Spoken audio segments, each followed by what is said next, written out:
Today, I want to talk to you about the tragic start of the eventual downfall of a great man. I'm reading to you from 1 Kings chapter 3, verse 1, where we read this. Now Solomon made a treaty with Pharaoh, king of Egypt, and married Pharaoh's daughter.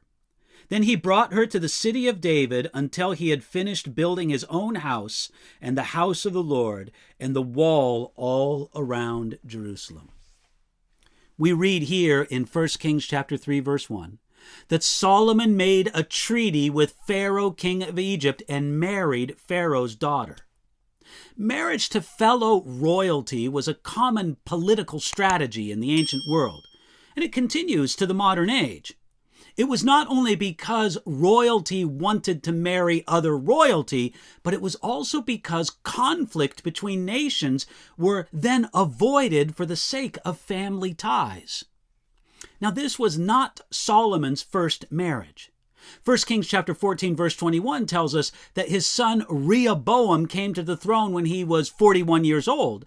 And 1 Kings 11:42 tells us that Solomon reigned 40 years. This means that Rehoboam was born to his mother, a wife of Solomon named Naamah, the Ammonitess, before Solomon ever came to the throne and before he married this daughter of Pharaoh. Solomon's multiple marriages and his marriages to foreign women caused a great disaster in his life. Later, in the book of Nehemiah, Nehemiah was angry and frustrated because the people of Israel married with the pagan nations around them. In rebuking the guilty, Nehemiah remembered Solomon's bad example. In Nehemiah chapter 13, starting at verse 25, he says this, "So I contended with them and cursed them and struck some of them and pulled out their hair and made them swear by God, saying, 'You shall not give your daughters as wives to their sons, nor take their daughters for your sons or yourselves.' Did not Solomon king of Israel sin by these things? Yet among many nations there was no king like him, who was beloved of his God, and God made him king over all Israel. Nevertheless, pagan women caused even him to sin. Should we then hear of your doing all this great evil and transgressing against our God by marrying pagan women?" Again, that's Nehemiah chapter 13, verses 25, 26, and 27. So, the foreign wives made Solomon more than a bad example. They ruined his spiritual life. We read later on that King Saul loved many foreign women as well as the daughter of Pharaoh, women of the Moabites, Ammonites, Edomites, Sidonians, and Hittites, from the nations of whom the Lord had said to the children of Israel, "You shall not intermarry with them, nor shall they with you. Surely they will turn away your hearts after their gods."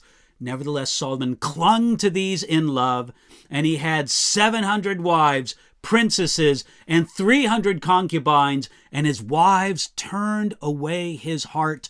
For it was so when Solomon was old that his wives turned his heart after other gods, and his heart was not loyal to the Lord his God, as was the heart of his father David. That's 1 Kings chapter 11, verses 1 through 4.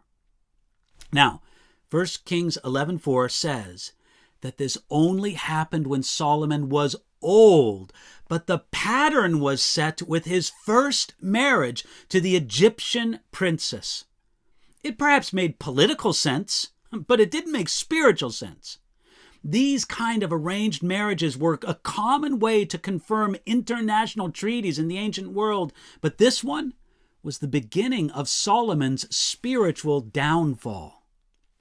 2 Samuel chapter 3, verse 3 tells us that David married the daughter of a foreign king, Maacah, the daughter of Talmai, the king of Geshur.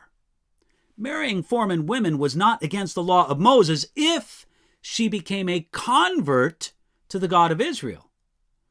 What did not ruin David did ruin his son Solomon. So it's worth it for us to consider 2 points. Number 1, does a present point of disobedience in my life have within it the seeds of my future downfall? And number two, do we allow something in our life because someone else can handle it, yet it may turn out to be our own downfall? Hey, let's examine our hearts about these things and do it before the Lord today.